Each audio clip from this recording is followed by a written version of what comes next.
عمران خان اور superintendent Adiala jail میں شدید تلخ کلامی۔ اڈیالہ جیل میں سائفر کیس کی سماعت کے اختتام پر بانی P T I Imran Khan اور سپرنٹینڈنٹ اڈیالہ جیل کے درمیان شدید تلخ کلامی ہو گئی۔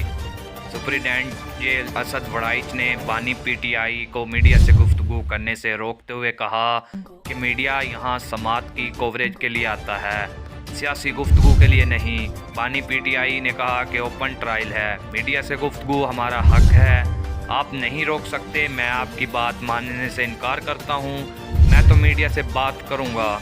اس پر سپرنٹینڈنٹ اڈیالہ جیل اور ڈی آئی جی جیل خانہ جات نے میڈیا کو کمرہ عدالت سے باہر نکال دیا۔ بانی پی ٹی آئی نے کہا کہ سب کارکنان کو پیغام دیتا ہوں، اتوار کو سڑکوں پر نکلیں۔